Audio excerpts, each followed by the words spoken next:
वही तो आप फिर कल्पना कर सकते हैं क्या स्थिति बनेगी। मतलब तो ये इसका पूरा क्रश यही है। बाकी तो भी आपको नोट दे रहे हैं लिखित के अंदर कि ऐसे माहौल में ऐसा बजट प्रस्तुत किया गया है। मैं समझता हूँ कि शायद ये उम्मीद नहीं होगी, शायद आप लोगों को भी नहीं होगी। विपक्ष को तो मैंने सुना दिया है कि वो मतलब वो तो देखने से पता नहीं क्या होगा, क्या बजट लेके आएंगे।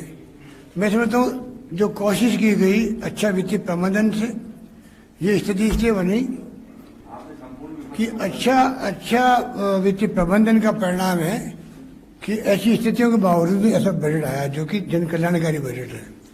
एक सेक्टर को छोड़ा नहीं हमने, किसान को भी, मजदूर को भी, विशेष योग्यजन को भी, हर क्षेत्र में हम लोगों ने मैं समझता हूँ कि राहत देने का प्रयास किया। और टैक्स लगाए नहीं है, ऊपर से टैक्स लगाना बड़ी बात है।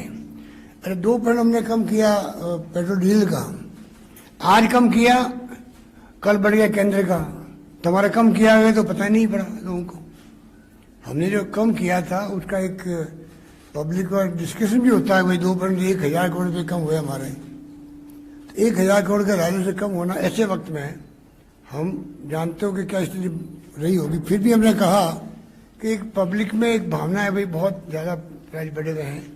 उदाहरण देते वो हरियाणा का उदाहरण हमेशा, हरियाणा का राजस्थान में 20 साल से फर्क है, वो नई बात नहीं है। कुछ एक्स्ट्रा जो बॉर्डर के लोग हैं वहाँ बढ़ाते होंगे तेल वेल, पर बाय एंड लार्ज हमारा जो अप्रोच है उससे हमें लाभ है। और आज भी आप अगर सोनिया गांधी जी ने जो पत्र लिखा है प्राइम मिनिस्टर को, तो उन्होंने उनकी दर्जा बढ़ा दी है कि क्या आप देश को लूट रहे हो जिस रूप में। आज मैं कल रात को आर्टिकल पढ़ रहा था कि जिस रूप में इनके पास कोई साधन ही नहीं है। 1/3 कंट्री के राजस्व का, अगर वो आर्टिकल में ठीक लिखा हुआ है तो मैं तो एक्सपर्ट हूं नहीं, 1/3 जो है रेवेन्यू कलेक्ट कर रहे हैं इन एक्साइज लगा कर डीजल और इसमें पेट्रोल पर, तेल पर। आप बताइए, तो उससे जनता लूटी है। दाम आधे से कम हो गए आपके इंटरनेशनल प्राइस डॉलर्स के अंदर बैरल में, और फिर भी आप लुटते जा रहे हो क्योंकि लोग समझ नहीं पा रहे हैं। 12-13 दिन से लगातार बढ़ रहे हैं, कल ही बढ़ गए, एक दिन छोड़े कल फिर बढ़ गए। और लोग वो जो है वो समझते नहीं कि ये जो वो जानते हैं, तो लोग ये आसान तरीका हमारा है। जबकि आज तेल जो है हमारे यहाँ 50 रुपये का आसपास होना चाहिए था। अगर वो छूट देते कि भाई कोविड में लोग तकलीफ में है, देखिए तकलीफें जो होती है ना गरीबों की, वो गरीब आके आपके घर पे आके रोज खड़ा नहीं होता है। ध्यान रखो, स्वाभिमान सभी का है, गरीब का भी है, मध्यम वर्ग का भी है, सैलरी वाला का भी है, सबका होता है। आप ये उम्मीद मत करो भाई कि तकलीफ तब मालूम पड़ेगी जब हमारे घर के आगे बाहर आके खड़े होंगे लोग कि भाई हमें कोई मदद करो। कोई नहीं आता हमारे पास। तब भी हमने 3,500 हज़ार रुपये दिए 3 किस्तों के अंदर, 2,000 रुपये और दे रहे हम लोग। इसलिए वो ऐसे लोग डेस्टिट्यूट लोग हैं, वो नहीं आके गए हम लोगों को सब की CM हाउस के आगे भीड़ लगी हुई बाहर आकर के। ये बातें सरकार जो चलाते हैं उनको खुद को समझनी पड़ेगी कि भाई कि हालात क्या है देश के अंदर। क्या इन हालातों में एक्साइज और ये लगती है जो तेल का है, ये हमारे यहाँ इस देश के अंदर इक्वल है रेट सबकी। अगर बड़ा इंडस्ट्री बनाएगा तेल वही भाव है डीजल के और पेट्रोल के, और गरीब या किसान बनाएगा स्कूटर में तो भी भाव है। कई कंट्री में अलग अलग भाव भी होते हैं। हमारे मुल्क को कुछ सोचना चाहिए, मोदी जी को, केंद्र को सोचना चाहिए कि अगर आपकी ये स्थिति रहनी है आगे भी, तो फिर आप फर्क करो, आप फर्क करो, उसके अंदर कोई तरीका निकालो। वो तो मार्च से लेंगे आपकी एक्साइज की, पर जो एक्साइज आप लगा रहे हो लगातार, राज्य सरकार ने कितनी रिलीफ दे देगी तो क्या फर्क पड़ेगा उनको, वो रेट तो वही रहेगी। तो ये स्थिति है, राज्यों को भी इनको ईज करना चाहिए। मोदी जी की गवर्नमेंट को चाहिए राज्यों को भी कोविड के अंदर मार खाली वो 14,000 करोड़ की नहीं पड़ी है, रेवेन्यू की पड़ गई है। और रेवेन्यू के अलावा जो हालात बने हैं पूरे कंट्री में, उसकी बढ़ती मार अलग से बढ़ती है। ये जो महंगाई बढ़ती जा रही है और एक्साइज बढ़ती जा रही है इसमें पेट्रोल डीजल में, तो इनडायरेक्ट में मार तो पब्लिक को पड़ती है, और पब्लिक पड़ती है तो उसका असर पड़ता है सरकार में, पड़ता है रेवेन्यू में पड़ता है। बात तो वही घूम कर। तो मोटे तौर से मैं समझता हूँ कि बहुत कोशिश की गई है और अच्छा बजट पेश हुआ है।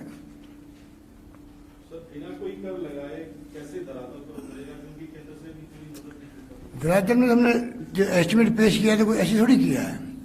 जो बजट एस्टिमेट बनते हैं वो सोच समझ के बनते हैं, सोच समझ के बनाए हमने। पहले भी हमने मेरे ख्याल से 86% हमने पूरा किया है कोविड के बावजूद भी। बजट की घोषणाओं को 50% करना कोई कम बात है क्या? वो तो डॉक्यूमेंट अखबार में है छपा हुआ हमारा घोषणा पत्र। अगर 50% का दावा हम कर रहे हैं तो कुछ सोच के कर रहे होंगे।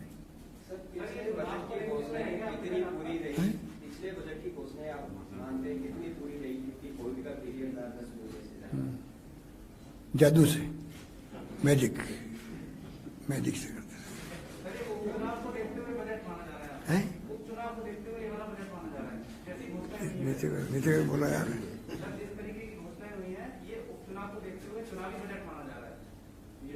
उपचुनाव नहीं, मध्य प्रदेश चुनाव की बात लोग कर रहे हैं, विपक्ष वाले। आप उपचुनाव की बात कर रहे हो। अभी हमारे अध्यक्ष जी को क्या कहा नीचे, उन्होंने बोलो। बीजेपी के एमएलए कह रहे थे क्या मध्यावधि चुनाव हो रहेंगे, हम तो सोच ही नहीं सकते ऐसा बजट आएगा। मैंने कहा बोलोगे क्या? बोले पिछली गली से निकल जाएंगे हमारे। क्या नहीं बोलेंगे, पीछे गली से निकल जाएंगे। ये कमेंट नेताओं के हो रहे उनके।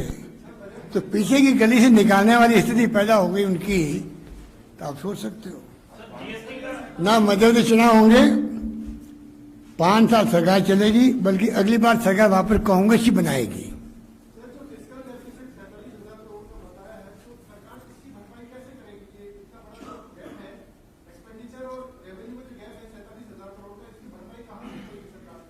अभी तो मैंने बताया आपको, इनको जवाब दिया ना मैंने। मैजिक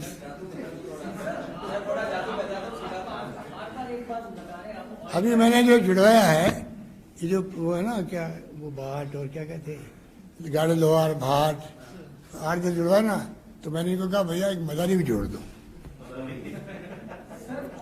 तो आप समझ सकते हो मदारी कितना अच्छा मैजिक बताता। बताओ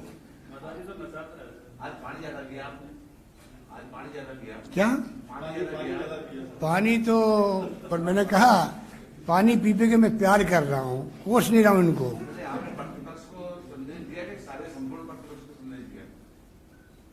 ये क्या होता है?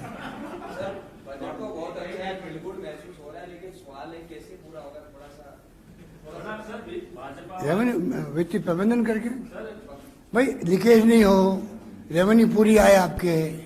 आधा काम उससे हो जाता। माइनिंग है, ये आपका बेटवाड़ा विभाग, सेल टैक्स, पहले साहब नाम बदल गया जीएसटी का। अगर ढंग से मैनेज करो, लीकेज नहीं होने दो, पूरा वसूल करो, तो आपको प्रबंधन हो जाता है। अभी हुआ ना प्रबंधन। देखिए आप, ये जो बजट पेश किया उसके पहले एस्टिमेट जारी किया हम लोगों ने, और जो पिछला बजट भी हमने जो 86% पूरा किया है, तो लॉकडाउन के बावजूद किया ना। मतलब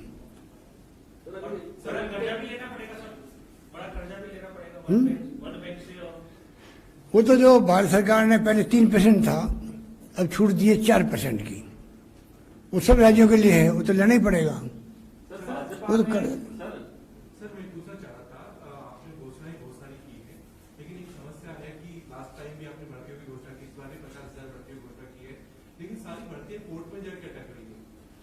देखो सब ने बात सुनिए। पिछली गवर्नमेंट की भर्तियाँ थी ना, वो कोर्ट से अटकी हुई थी, उनको हमने काफ़ी हल किया है। हमने काफ़ी नौकरियों में डीओपी से बात करके उसके नियम कायदे भी संशोधित भी करवाए, जिससे कि ये भर्तियाँ अटके नहीं। हमारा पूरा फोकस इसके ऊपर है। पर तो एक बात भी फैक्ट है, 50,000 भर्तियों की हमने घोषणा करी अभी वापस। मेरे ख्याल से 80,000 ज़्यादा लग चुकी है पहले की। पर आप मुझे बताइए 50,000 से काम चल सकता है क्या? जब तक गैर सरकारी स्तर पर ऐसा माहौल नहीं बनेगा, ऐसी योजना नहीं बनेगी जिसमें चाहे स्किल डेवलपमेंट की बात हो, ट्रेनिंग की बात हो, सब रोजगार की बात हो। इसमें हमने 5 लाख लोगों को, आप देखो उसमें जो हमने प्रोविजन किया है शहरी क्षेत्र के अंदर भी, तो ये तमाम जो योजना लेके आए उसने लेके आए। और देखो युवाओं का स्वाभाविक है कि वो लोग फिर डिमोरलाइज होते हैं। और पूरे देश के, आप देखा नहीं बिहार के अंदर क्या हुआ। तेजस्वी ने एक घोषणा करके मोदी जी के पसीना आ गया, वहां पर पसीना आ गया था। ठीक है, चुनाव वो गड़बड़ कर रहा, पता नहीं क्या गड़बड़ की, वो तो आरोप लगा रहे हैं, वो तो वो लगा रहे हैं, हम तो गए नहीं थे। पर एक प्रकार से चुनाव जीत गए मुश्किल से। नीतीश कुमार जी जो मुख्यमंत्री बने तो चुनाव हार ही गए हैं, फिर भी उनको मुख्यमंत्री बना दिया क्योंकि पहले घोषणा कर चुके थे। कहने का मतलब कि देखिए, युवाओं में हमें रोजगार देना पड़ेगा, सब रोजगार की तरफ बढ़ना पड़ेगा। और युवाओं से मैं कहना चाहूँगा, अल्टीमेटली आप सरकारी नौकरी के डिपेंड कब तक रहोगे, फर्स्ट नहीं पैदा होगा। ये तमाम हमारी बातें ध्यान के अंदर है। हाँ, एक बार हमने किया 3-4 जो पटवारी, ग्राम सेवक और जो क्लरिकल स्टाफ वाले कॉमन एलिजिबिलिटी टेस्ट कर दें। हम चाहते हैं कि ये जो पेपर आउट वाली बीमारी खत्म हो रहा है हड़ताल से, उसके लिए लगे हुए हैं।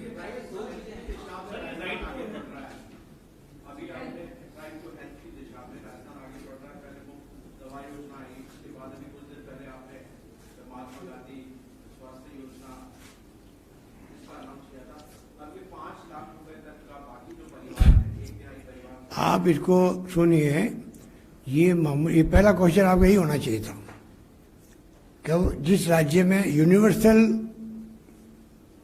लागू किया हमने, सभी प्रदेशवासियों ने लागू कर दिया है, सबको 5 लाख बीमा मिलेगा। किसी राज्य में है क्या देश के अंदर? ये वो स्कीम है, सबको मिलेगा। सिर्फ जो पैसे वाले हैं वो चाहें तो 1800 रुपये या 1900 रुपये जो भी प्रीमियम आता है, आधा वो देंगे, उनको मिलेगा। इसका मतलब यूनिवर्सल लागू कर दिया हम लोगों ने इस योजना को। आयुष्मान महात्मा गांधी जो बीमा योजना है वो सब प्रदेशवासियों लिए लागू हो गई आज से कल से जो भी जो डेट होगी।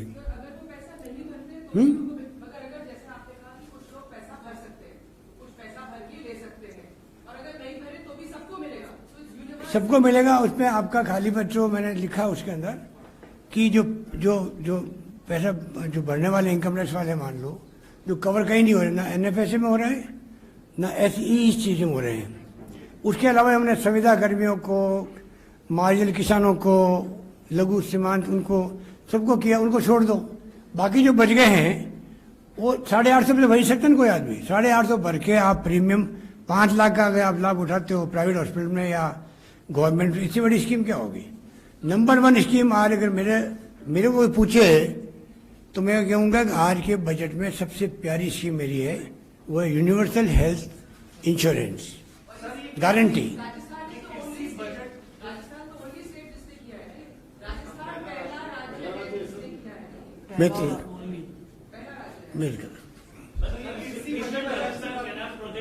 इस रूप में पहले किया है, जिस रूप में हमने किया ना, इसकी में तो देखो कई चलती, तमिलनाडु में चलती है ये इंश्योरेंस स्कीम। तो हमारे जो पिछली गवर्नमेंट थी, जब हमने किया था दवाएं फ्री मेडिसिन, उसमें चल रही थी आंध्र प्रदेश में। उसको हमने टीम भेज के स्टडी करवाई। उस वक्त भी वो इम्पैक्ट नहीं पड़ रहा था क्योंकि उसमें कई गफलत भी होती है नीचे अस्पताल में भी, इंश्योरेंस कंपनी में। तब हमने फ्री मेडिसिन लेके आए थे। उस वक्त मेरी स्टडी हमने आंध्र प्रदेश ही करवाई थी। तो तमिलनाडु, आंध्र प्रदेश के राज्य जहाँ मेडिकल में अच्छा काम हो रहा है, पर हमने जो यूनिवर्सल किया है ये राजस्थान एकमात्र राज्य है। कृषि बजट अलग करने से क्या फायदा होगा और दूसरी चीज कृषि बजट अलग करने किसान का इसलिए होगा कि जैसे आपके आज समस्या में अलग तरह की समस्या है। कभी BC बढ़ने की बात आती है, कभी GSS कहाँ लगे कहाँ नहीं लगे, जितनी उनकी समस्या है किसानों की, कनेक्शन कितना मिले नहीं मिले, तो एक अलग जब कंपनी बन जाएगी वो अपनी कंपनी अपना इंटरेस्ट देगी, किसानों को देखेगी। ये कंपनी खाली किसानों का इंटरेस्ट देखेगी, इसलिए किसानों के लिए अलग कंपनी बन रही है। किसानों का हम राज कैसे दे सकते हैं? अभी क्या सब कंपनियां मिक्स होती है तो किसानों वाला हिस्सा भी घालमेल हो जाता है, पता नहीं लगता है कि किसानों को जो रिलीफ मिल रही है, दूसरे सेक्टर रिलीफ मिल रही है, उसमें कितना मतलब बाइफिकेशन नहीं हो सकता। अब प्योरली किसानों के लिए हिंदुस्तान में मेरे ख्याल से राजस्थान ने पहला प्रयोग किया है। 4थी कंपनी बनाई है। 3 कंपनी तो आपकी वो 2 5, पर वो तो 3 और डिस्ट्रीब्यूशन कंपनी है। ये हमने किया है, किसानों का अलग से किया, ये नया प्रयोग किया है।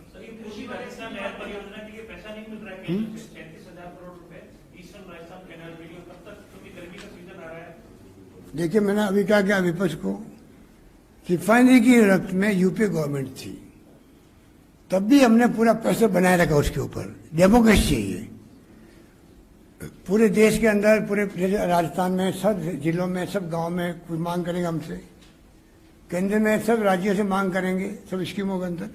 हमने इतना प्रेशर बनाया मनमोहन जी सरकार पे भी, कांग्रेस प्रेसिडेंट की हेल्प भी ली हमने। आखिर में हमें वो सौगात मिल गई।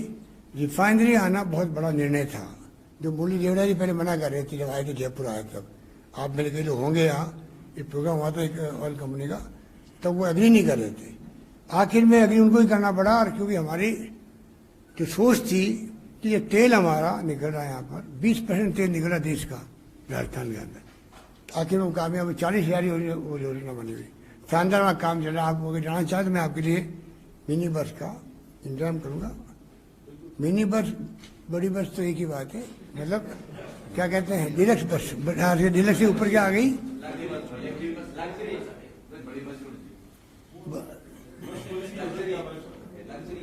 क्या लग्जरी बस, लग्जरी का।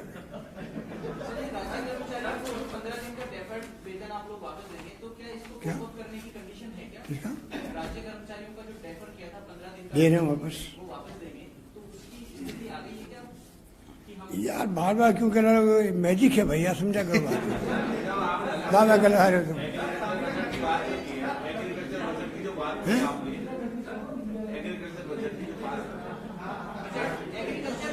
हाँ हाँ,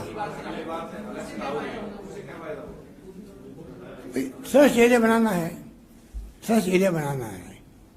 जो हमने किया फैसले वो इसीलिए किया जिससे कि उस सेक्टर में इतना गुंजाइश है। आज 3 के लिए ठंड में बैठे हुए किसान हैं, संवेदनहीनता की पराकाष्ठा सरकार की है। सरकारें कभी जिद करती है क्या? हमारे यहाँ परसों बैठ के महासंघ वाले वो हमारा नौजवान साथी, क्या नाम, यादव का, उपेंद्र यादव, बैठ गए उपेंद्र यादव जी, पर हमने उनकी भावनाओं का आदर तो क्या नहीं किया गया। यही डेमोक्रेसी है।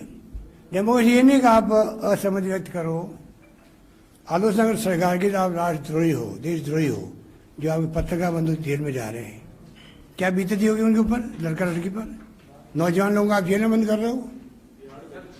क्या हो रहा है देश के अंदर, वो मैं अगर उसमें शुरू कर दे, पता नहीं मैं अभी कहाँ चला जाऊंगा।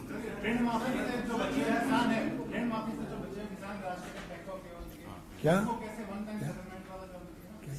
किसान ऋण माफी से जो बचे ना अपने को, हाँ, उसके लिए हमने कहा है कि हम चाहते हैं कि इसको अभी तक भारत सरकार को इंटरव्यू करना चाहिए था। अगर मनमोहन सिंह सरकार 72,000 करोड़ माफ कर सकती है, तो हम उम्मीद करते थे कि प्रधानमंत्री पूरे देश का एक बार वो भी माफ करेंगे, क्योंकि स्थिति इनकी बहुत खराब होती किसानों की।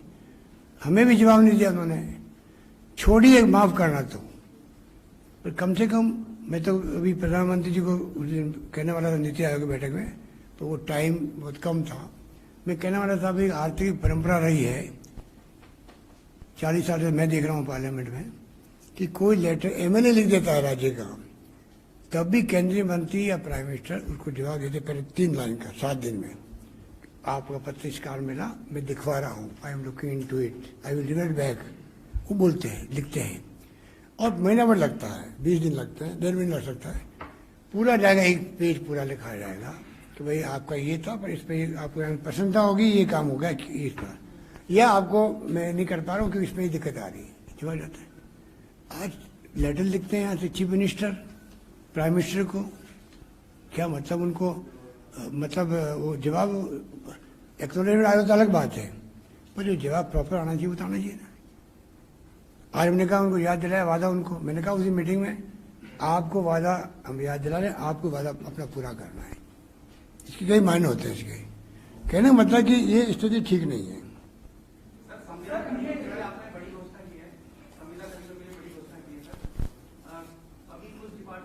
इसके पहले क्या क्वेश्चन था?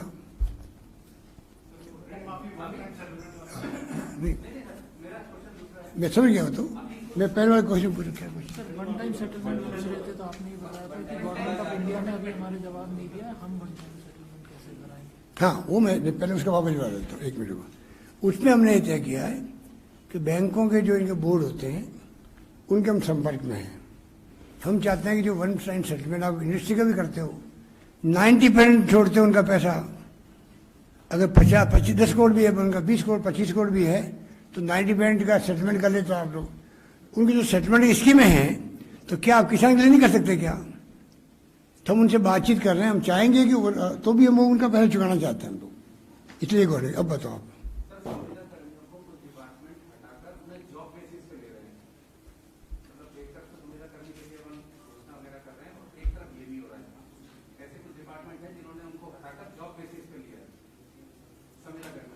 वो ले नहीं सकते ना कोई, बगैर प्रोसेस के तो आप किसी को चाहे तो नहीं ले सकते हो। हमने क्या किया है कि अटेम्प्ट कर रहे हैं संविदा कर्मियों का अलग कैडर बना दे,